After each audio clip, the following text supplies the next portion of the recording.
पंजाब के Shambhu railway station पर किसानों का रेल रोको आंदोलन जारी है। इसके कारण इस रूट में चलने वाली अधिकांश ट्रेनों को रेलवे ने कैंसिल कर दिया है। 17 अप्रैल से शुरू हुए इस आंदोलन को देखते हुए कई ट्रेनों के रूट डाइवर्ट किए जा रहे हैं। रेलवे ने आज और कल के लिए 80 से अधिक ट्रेनों को रद्द या उनके रूट बदल दिए हैं। किसी तरह की परेशानी से बचने के लिए यात्रा करने से पहले यात्री अपनी ट्रेन के शेड्यूल की पूरी जानकारी हासिल करने के बाद ही घर से निकले। जिन ट्रेनों को कैंसिल किया गया है उनमें दिल्ली मुंबई, दिल्ली फाजिलिका, दिल्ली कटरा, दिल्ली शामली, दिल्ली जिंद और नई दिल्ली अमृतसर जैसी ट्रेनें शामिल हैं।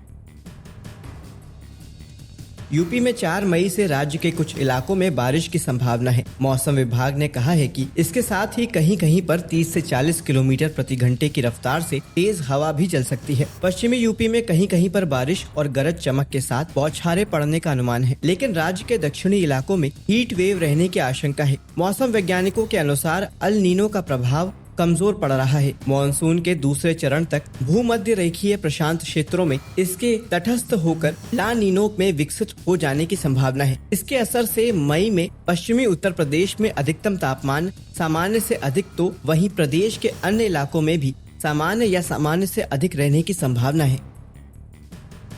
मुफ्त बिजली के लिए अगर अब तक आपने आवेदन नहीं किया है तो अब कर सकते हैं। सरकार 300 यूनिट बिजली मुफ्त देने के साथ ही सोलर पैनल सिस्टम लगवाने पर 78,000 रुपए तक की सब्सिडी दे रही है। असम, बिहार, गुजरात, महाराष्ट्र, उड़ीसा, तमिलनाडु और उत्तर प्रदेश में 5 लाख से अधिक आवेदन अब तक पहुंच गए हैं। पीएम सूर्य घर मुफ्त बिजली योजना के तहत फ्री बिजली के लिए अब तक 1 करोड़ से ज्यादा लोगों ने रजिस्ट्रेशन किया है। केंद्र सरकार के मुताबिक उसकी योजना के तहत 1 करोड़ घरों में सोलर पैनल लगाने का टारगेट रखा गया है। मुफ्त बिजली की सुविधा के लिए आपको सबसे पहले राष्ट्रीय पोर्टल www.pmsuryaghar.gov.in पर रजिस्ट्रेशन करना होगा। राष्ट्रीय पोर्टल सिस्टम आकार, लाभ कैलकुलेटर, विक्रेता रेटिंग जैसी जानकारी देकर परिवारों की सहायता करेगा। आप रूफटॉप सोलर यूनिट अपनी पसंद का चुन सकते हैं जिसे आप लगाना चाहते हैं। रजिस्ट्रेशन के दौरान राज्य की विद्युत वितरण कंपनी को चुनें और अपना बिजली कंज्यूमर नंबर, मोबाइल नंबर और ईमेल दर्ज करें। जब आपको फिजिबिलिटी अप्रूवल मिल जाए तो किसी भी रजिस्टर्ड वेंडर से यूनिट इंस्टॉल कराएं। भारतीय कृषि अनुसंधान परिषद के कृषि विज्ञान केंद्र ने खरीफ सीजन में अरहर पर खास ध्यान देने की सलाह दी है। फली भेदक और फली मक्खी कीट से इस फसल की सुरक्षा बहुत जरूरी है। इसके लिए खेत की गर्मी में गहरी जुताई करें जिससे प्यूपा बाहर आ जाए। तेज धूप से ये नष्ट हो जाते हैं। साथ ही फसल पर लेबर्ड साइलोथ्रिन 40 ग्राम प्रति हेक्टेयर या इंडोसफॉन 0.07% कीटनाशक दवा का 3 बार छिड़काव करना चाहिए। फली मक्खी कीट का प्रकोप बिहार समेत कई राज्यों में अधिक रहता है। इस कीट से प्रतिवर्ष फसल को 20 से 60% तक नुकसान होता है। यह कीट अरहर की उस किस्म को ज्यादा नुकसान पहुंचाता है जो देर से पकती है। भेड़ के मेमनों को हगलू और चिक्कड़ बीमारी से बचाने के लिए पशु चिकित्सकों ने भेड़ पालक को प्राथमिक उपचार में नमक और चीनी का घोल पिलाने की सलाह दी है। यह दस्त के कारण जानवर के शरीर में हुई पानी की कमी को पूरा करता है। इसके साथ साथ पेट के कीड़ों की दवाई अपने पशु झुंड को पिलाना चाहिए। इसके अलावा घास चरने की जगह समय समय पर बदलनी चाहिए। दस्त और बुखार हो तो तुरंत पशु चिकित्सक की सलाह के अनुसार इलाज करवाना चाहिए। भेड़ पालकों को साल में 1 बार पशुओं का टीकाकरण करने की सलाह भी दी गई है।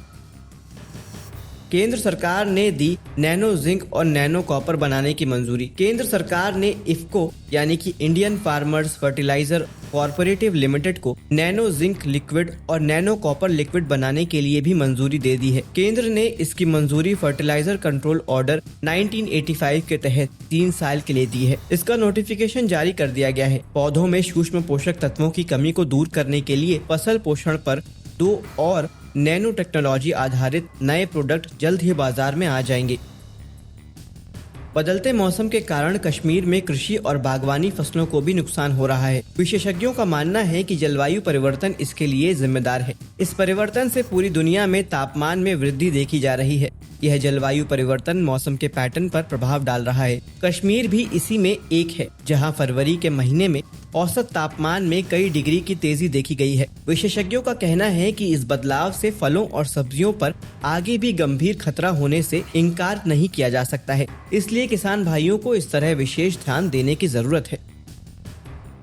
गणतंत्र दिवस 2025 के मौके पर घोषित किए जाने वाले पद्म पुरस्कार के लिए ऑनलाइन नामांकन सिफारिशें शुरू हो गई हैं। पद्म पुरस्कारों के नामांकन की आखिरी तारीख 15 सितंबर 2024 है। इन पुरस्कारों के लिए नामांकन सिफारिशें राष्ट्रीय पुरस्कार पोर्टल awards.gov.in पर ऑनलाइन ले सकते हैं। पद्म पुरस्कार यानी पद्म विभूषण, पद्म भूषण और पद्मश्री देश के सर्वोच्च नागरिक सम्मानों में शामिल है। साल 1994 में शुरू इन पुरस्कारों की घोषणा हर गणतंत्र दिवस के मौके पर की जाती है। पद्म पुरस्कार कला, साहित्य और शिक्षा, खेल, चिकित्सा, समाज सेवा, विज्ञान और इंजीनियरिंग, लोक कार्य, सिविल सेवा, व्यापार और उद्योग जैसे सभी क्षेत्रों, विषयों में विशिष्ट और असाधारण उपलब्धियों या सेवा के लिए दिए जाते हैं।